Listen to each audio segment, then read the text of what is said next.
The second day of the week has provided us with a lot of updates involving the aviation industry. There's coverage on a new airline being impacted by the ongoing 737 troubles. We have a new Airbus A350 operator revealed, changes at Air Belgium as the company struggles to stay afloat, new Pacific Airlines expansion, and more, so make sure you're staying tuned. Beginning with Air Belgium, that have announced the cancellation of all passenger services as they look to adjust their focus and generally reorganize the business. The board of directors have said their focus is to be exclusively on cargo and ACMI operations following a thorough review. Ultimately, Air Belgium will seek bankruptcy protection to have time to reorganize its operations and hopefully emerge in a more positive manner. Following a launch in 2018, the Belgium-based airline came with pretty ambitious plans, as it aimed to focus on the long-haul market with services globally. However, these services were very short-lived, following a lack of demand and overall profitability. Pair the mistakes made with the network and then a global pandemic, the airline really struggled to hit the ground running before it had to adjust its business model to focus on leasing and freighter services, as passenger operations continued to dwindle and be largely removed. While the pandemic and poor demand have made the airline struggle, it also notes that the war in Ukraine, heightened fuel prices, and a weakened economy that has seen inflation skyrocket have really made them stumble. After the 3rd of October this year, Air Belgium will axe passenger flights, as the financial situation just doesn't allow them to continue this as part of their company. It must be said though, for Air Belgium, they say it's not all doom and gloom, as in a release they put other business areas as being profitable, and they'll look towards keeping these parts airborne as the restructure does take place, with those passenger services really being the biggest casualty. On to the next topic of the day, and it's in relation to the Boeing 737, which has seen problems emerge over recent days with Virgin Australia, and now there is a new casualty with the ongoing AOG Technics discovery, claiming United Airlines, who have confirmed that it has found concerning parts on 2 aircraft. Fortune reports that United discovered the parts in a single engine of each aircraft. However, the process was a little bit more straightforward, this thanks to one unit already being in for routine maintenance. United will need to now conduct searches throughout its fleet, much like other carriers, to determine if the problem is more widespread. United Airlines joins most recently Virgin Australia as a carrier reporting such problems being identified, with the parts already tracing back to AOG Technics that have been front and center in recent times. Really, the biggest concern from the saga is that the company provided an unknown number of engine spare parts to customers around the globe for their A320 and 737 aircraft.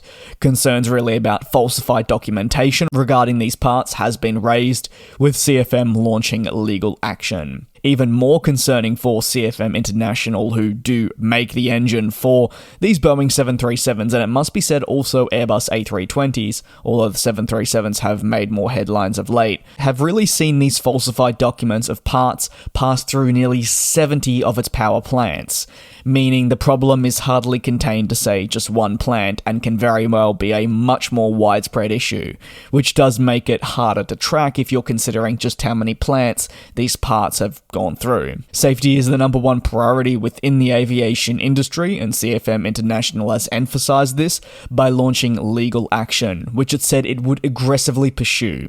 By moving with aggression, CFM hopes that those within the industry can locate the impacted units as quickly as possible and implement the fixes necessary, which in United Airlines and other carriers' case has potentially included also removing the engine in question. There will be question marks definitely over how faulty parts and falsified documents in general have made it this far and onto the aircraft, and no doubt a complete thorough investigation will need to take place to better understand the situation that has unfolded. New Pacific Airlines, no, not a brand new carrier, that is formerly Northern Pacific Airlines, has announced plans to finally expand its service connecting Ontario, California to 2 new destinations.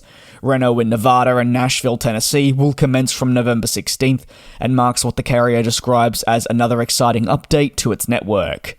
New Pacific Airlines still describes itself as a distinguished Alaskan airline, however it has yet to fly out of Alaska on scheduled services, despite a terminal truly waiting for them. Now this is for several reasons, but essentially the invasion of Ukraine by Russia that saw airspace closures forced the airline to pivot its schedule, and is why many people have questioned the airline's overall business model. These new services will operate twice weekly, with Ontario to Reno departing on Sundays and Mondays. Meanwhile, the Nashville flight will operate on Mondays and Fridays.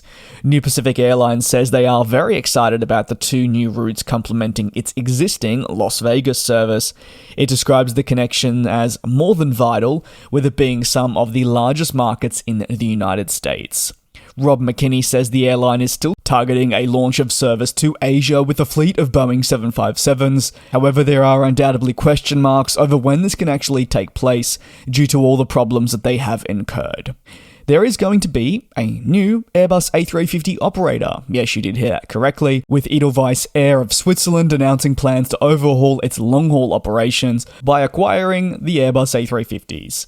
The carrier will welcome on 6 A350-900s from the summer season of 2025, and as such, phase out its current fleet of Airbus A340-300s. Acquiring the Airbus A350s by the summer of 2025 has actually been made possible thanks to LATAM, which removed the type from its operations.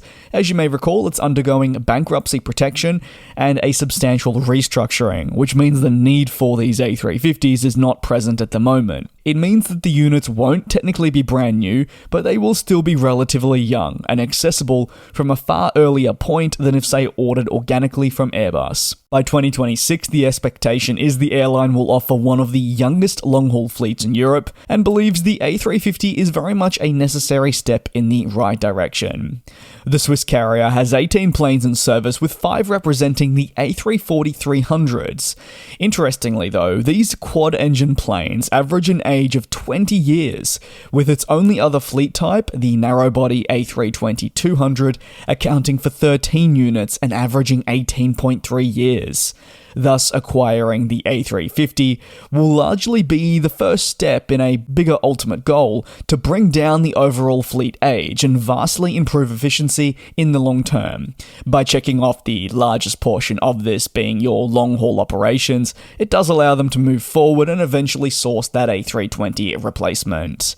That's going to conclude today's aviation news recap. Thank you very much for tuning in. I do hope you enjoyed the video, and like I always say, if you have absolutely any thoughts, you can let me know down below in the comments, whether that be on New Pacific Airlines, the United 737 problem, Air Belgium, or lastly, the new A350 operator. Take care, do be safe, and I will indeed see you next time.